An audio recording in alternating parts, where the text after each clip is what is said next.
Hello Good po. evening na ba? Parang evening na, ayan. So, kumusta yung experience mo so far with mga batang Lilas? Grabe, parang pamilya ko na sila, mga kuya ko na sila eh. Pero kasi sa bahay po kasi I'm parang tatlong babae ako ng lalaki. And when I'm with my best friend here, parang kuya ko na po sila. Binibigyan ako ng advice, katulad ni Miguel Tan Felix. Binibigyan po ako ng mga advice kung paano gumanap kapag character ko na. And super sayo po ako and blessed po to be one of the cast of mga Batang Riles. So yun. Pwede mo ba ma-share kung paano ka nakapasok sa Batang Lilas? Paano ka naging part ng Batang Lilas? After workshop po, sabi daw po nila, tataas ka na, doon ka na sa 4th floor. So, pina-interview po kami, interview po kami sa mga character ko kung ano yung buhay. Ano yung buhay mo nung bata ka pa. So, yung character na yun, nilalagay nila sa script para alam nila at alam ko na rin kung paano ako gumalaw at yun na nga, sinasabi ko mabibo ako, marunong akong makibulo sa mga kapwa. So, yun. And ito, first acting project? Yes po, first time kong makasama at part ng prime action and drama. So, super shock po ako sa nangyari. Ipapa ko po, shock na rin siya na nangyari. Kumusta reaction ng family? Grabe, sabi, ha? Bida ka agad? Hindi man lang guesting muna bago teleserye na maliliit lang. Agad prime and syempre, hindi naman natin makakalimutan yung pressure sa nararamdaman natin. Pero, I'm blessed lang po talaga. Gagawin ko po talaga yung 100% ko para sa show na to. So, yun.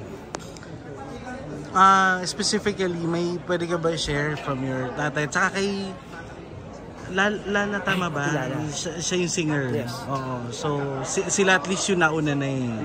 So, kumusta yung reaction nila na, bida ka agad? Suportado naman po sila sa akin. Kung anong mangyari sa akin, mas support po sila sa akin. Minsan, si Tilala, naglolor na rin po siya. Gusto ko nga naglolo? Naglolo. Sa LPU. So, my dad naman po, gumagawa po siya ng movie ngayon. So, I'm blessed po. At may ginagawa po kami sa buhay. At matulungan po namin yung sarili namin at umangat kami sa isa-isa. So, yun. Pero may nasabi ba sa'yo sa Sir Roy? Kasi syempre, doon siya galing sa kapila. Oo. So, paano niya tinake na, Masasabi ko lang itong anak ko, dito na sa kabila. Oo nga eh. Masasabi ko lang naman po, sinabi ko sa kanya, Pa, so kalaban na kita So na. Pero ako aangat Pero sabi niya na, basta anak, gawin mo lang yung best mo para sa mga Batang Riles. And feel like you're home. And second home mo na yan. Minsan hindi mo kami nakakasama kasi busy ako at busy siya.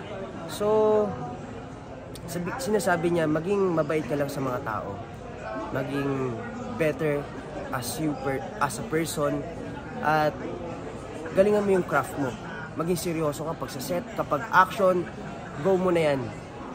Ibigay mo na lahat. And makipag-advise ka rin kung hindi mo kaalam tong scene na to. Dapat magsabi ka rin sa mga cast mo na tulungan ako dito sa mga scene ko dito. So, ayun, natutuwa po si Papa para sa akin na makasali sa mga Batang Riles kasi first time ko rin po nun. Yung bilang anak ng isang veteran star, paano mo tinitake yung pressure? And also, syempre, may mga nagsasabing, ay, anak kasi yan ni Roy Vinson. So, alam mo yun, as a nepo baby, paano mo tinitake yung mga ganun criticisms? Tinitake ko po, syempre, hindi naman mawawala yung pressure sa atin. Basta gagawin ko lang po yung best ko para sa inyo. At papagandahin po namin yung show para sa inyo. And yun nga, may nagsasabi, sana mas magaling pa yung tatay, dapat mas magaling pa yung anak dahil sa kanya. So, masasabi ko lang po, I will do my best para pagandahin yung show. And mas nile-level up po namin yung action. At si Papa naman, wala naman siya masasabi basta maging mabuti ka lang tao eh. So yun. Antonio, personally, paano ka nakarelate din sa character mo? Nakarelate sa character ko? Parang ako na yun eh. Talaga? Oo, parang ako na yun. Makulit, happy-go-lucky. Gusto ko intact lagi. Ayoko yung nagsasalita sila na mag-ano, pero nagtatampo ako. Parang bakit hindi ako sali sa ano nila? So ganun ako, prankster rin ako, joker rin ako. So marami akong natutunan as Dagul. And natutunan ko sa kanya na hindi laging malungkot, hindi laging masaya. May pinagdadaanan sa loob ng camera yun. Because he want to be loved. At ako yun.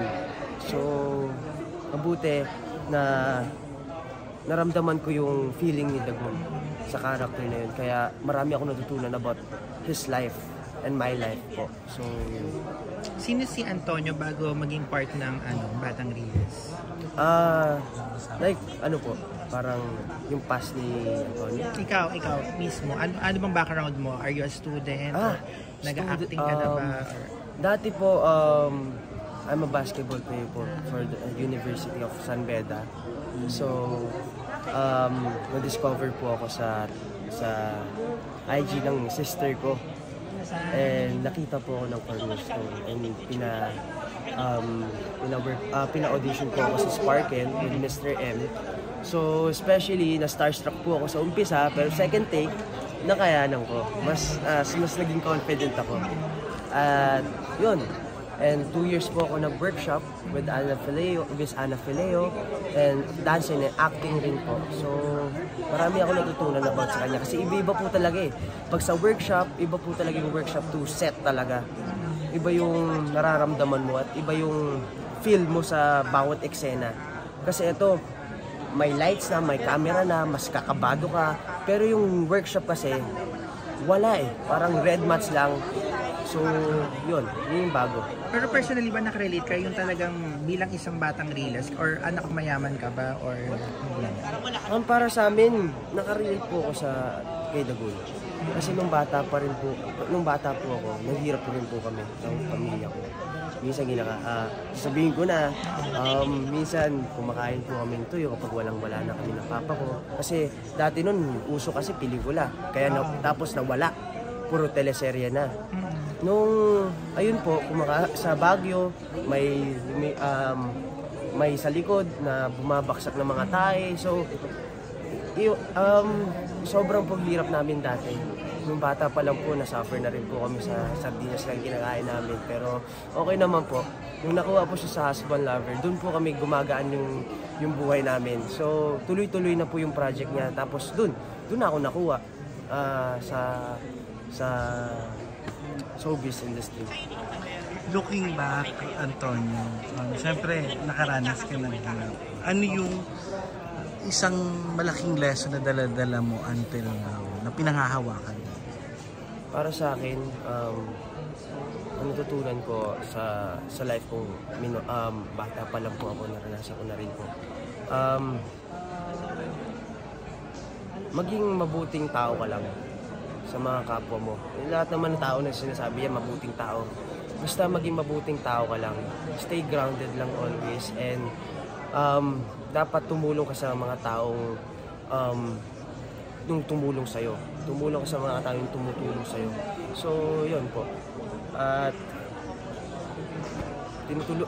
dati po, tinutulungan rin po kami ng mga friends ko. Ngayon, tinutulungan ko naman po sila. So, dun ko po natutunan. Antonio, what's your ideal girl na gusto maging girlfriend? Girlfriend? Girlfriend agad? Bata pa yan. Pero, para sa akin... Hindi, syempre, may mga crush. Advance natin. Sige. Ideal girlfriend, para sa akin, gusto ko syempre God-fearing.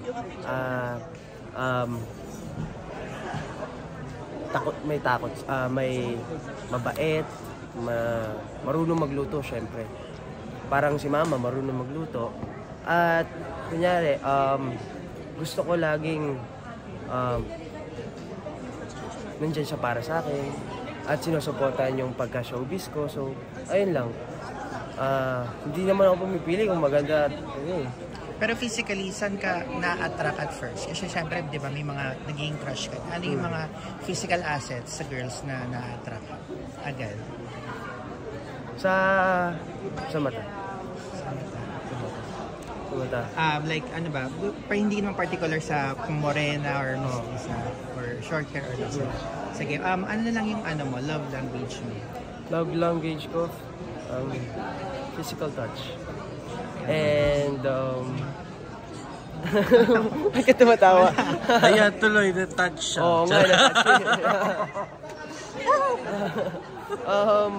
gift giver. So, marunong akong magregalo sa mga tao. So, yun. Sa mga co-sparkle mo, wala ka bang parang na-crushan or gusto mo ka-partner? Parang tinutupso kay kay Zephanie. Si Zephanie? Sa all out. Magdila na yun eh. Ha? Magdila na yun. Ryan. Pero para sa akin, kung willing siya, we love him go, why not? Pero, siyempre, binibase natin sa edad. Mas pipili ko na lang yung bibigay sa akin ng management. Wala naman po akong hilig doon. Pero, if bigay sa akin action lang, gusto ko action, siyempre. Basta kahit anong mambigay sa akin, G ako. Okay.